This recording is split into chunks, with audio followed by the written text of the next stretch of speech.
ই sports মানে শুধু স্ক্রিনের সামনে বসে থাকা নয়, তাদের জন্য এটা ছিল একটা জেদ। প্রথমবারের মতো বিশ্বমঞ্চে বাংলাদেশ নামটা যখন দেখা গেল, তখন মনে সাহস পেল তারা। মনে হয়েছিল হ্যাঁ, তারা পারবে। আমরা বাংলাদেশে গেম এখনো জব হিসেবে কেউ নেই না, মানে আনএমপ্লয়মেন্ট থেকে বের হওয়ার একটা ওয়ে এটা কেউ জানেই না।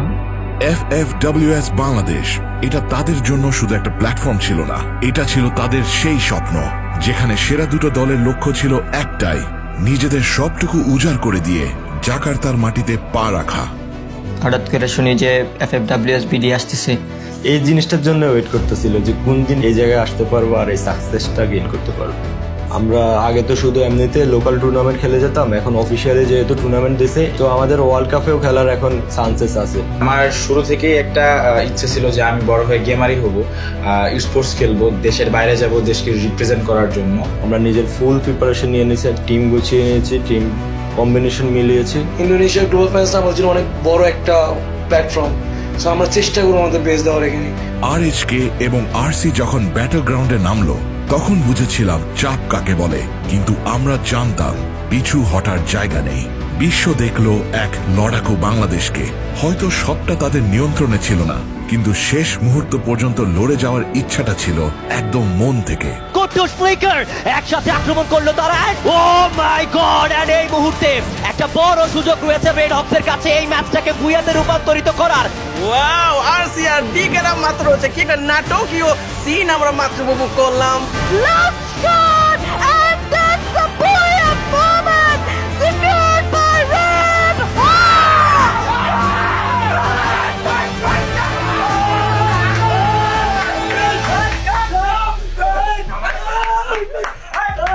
রেড ক্লিপ, আপনারা সে জায়গাটা যাচ্ছেন টিম রেড হকসের সাথে ইন্দোনেশিয়ার জাকার্তাতে FFWS গ্লোবাল ফাইনালস পারফর্ম করতে।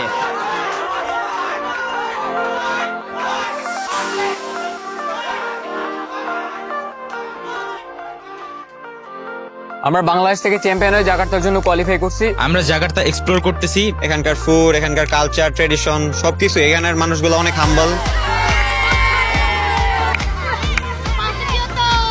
Indonesia. Kita.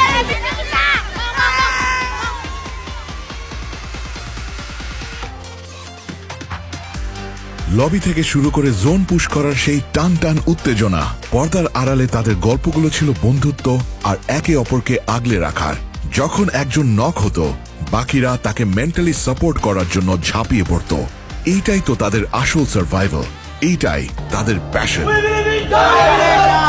যে আরো নতুন কিছু শিখতেছি, আরো জানতেছি, আরো বেটার করার ইচ্ছা, আরো বড় মাইলস্টোন সেট করা। এই মুহূর্তে কিন্তু এলবিটি একা হয়ে যাবেন, এলবিটি কে প্রেসার করতে হবে। কুট্টুস, ইয়েস, বাংলাদেশের রেড হক শুরু করেছে কিছু ফিয়ারলেস মুভ, রেড হকদেরকে এগিয়ে নিয়ে যাবে এক অনন্য মাত্রায়। ফাইনালের আগে আমাদের টিমের যেটা মেন ফোকাস সেটা হচ্ছে আমরা প্রত্যেকটা ম্যাচে লাস্ট জোন ধরার ফোকাস করব। মাঝখানে একটা বড় ট্র্যাপে ফেসে গিয়েছে রেড হক, চান্স যেন একদমই কিনা। বলতে গেলে আমাদের ফার্স্ট উইকটা অত বেটার ছিল না, আমরা খুবই টাফ সিচুয়েশনে আসলাম, কারণ অন্যান্য টিমগুলোর স্ট্র্যাটেজিগুলো আমরা ধরতে পারিনি। আমাদের বন্ডিং যেটা সেটা হচ্ছে ইন গেম থেকে ইন রিয়েল লাইফে বেশি ফোকাস। তো আমরা এমন না যে ম্যাচ খারাপ গেছে বলে আমরা আমাদের মেন্টালিটি উইক করে ফেলবো, কেউ কাউকে কখনো ব্লেম দেয় না আমাদের টিমে। স্কোরবোর্ড সবসময় তাদের পক্ষে কথা বলেনি, এটা সত্যি। তবে প্রতিটা ফাইটে তারা শিখেছে হারটা কষ্টের, কিন্তু সেই কষ্ট থেকেই নতুন করে শুরু করার জেদটা জন্মেছে। অনেক লেসেন্স ছিল, আমরা চেষ্টা করছিলাম যে পয়েন্ট টেবিল সবচেয়ে হাইস্ট থাকতে। The main struggle was, I think, lack of experience. এই একটাই ফল্ট ছিল আমাদের, যেটার জন্য আমরা পিছায় যাই। হাতের আঙ্গুল চালানোর উপর সবকিছু ডিপেন্ড করে না, তোমার ডিসিশন মেকিং, তোমার টাইমিং, পেশেন্স। আবার হোঁচট খেয়েছি, আবার পড়ছি, আবার শিখছি। বাংলাদেশের মানুষের একটা হাই এক্সপেকটেশন আমাদের উপর শিওরলি থাকা উচিত, কজ আমরা বাংলাদেশে অনেক ভালো করে খেলি, তাদের আমাদের উপর আত্মবিশ্বাস আছে। যারা আমাদেরকে সাপোর্ট করে অনেক অনেক ধন্যবাদ। আপনাদের সাপোর্টের কারণে আমরা ডে বাই ডে নিজেদের ভিতর ইমপ্রুভমেন্ট আনতেছি। আমাদের কিছু কিছু মুহূর্ত ছিল যেখানে আমরা বুয়া নিতে পারতাম। 4 জন প্লেয়ার বেঁচে থাকলেও লাস্টে গিয়ে কিছু একটা মিস্টেক হয়ে যায়। ওদের আর কি দেখাই যাবে না এইভাবে আর কি পজিশন ধরে। ওদের থেকে যা যা শিখছি ওইগুলো আমরা দেশের লবিতে আমরা ট্রাই করব। অন্যান্য টিমগুলোর কোর্স থাকে, তারপরে বড় বড় স্পন্সরশিপ থাকে, ওদের সব দিক দিয়ে সাপোর্ট আছে।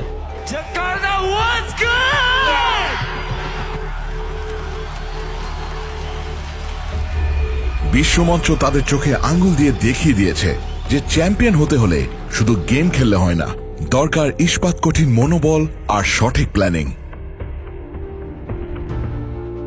এইখানে এরকম একটা স্টেজে বসা তো আর কি স্বপ্ন ছিল, স্বপ্নই থেকে গেল, পরের বার দেখি পারি কিনা। পরের বার হবে ইনশাল্লাহ। তারা হোঁচট খেয়েছে ঠিকই, কিন্তু থেমে যায়নি। সরাসরি দেখছি যে গ্র্যান্ড ফাইনালের প্লেয়ার এন্ট্রি, তারপর টপ নোটস পারফরমেন্স, খুবই ভালো লাগতেছে। এত এত দর্শক, এত ক্রাউড, সেই ভাই মানে এক কথা বলতে গেলে একবার পুরো গোসবাম।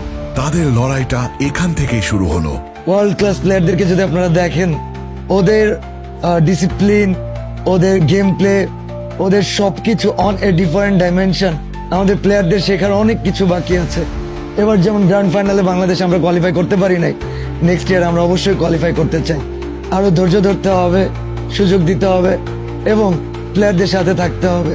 যদি বাংলাদেশে সঠিকভাবে স্পোর্টসটা আগায়, আশা করি 1 থেকে 2 বছরও লাগবে না মনে হয় এরকম ক্রেজ তৈরি হইতে।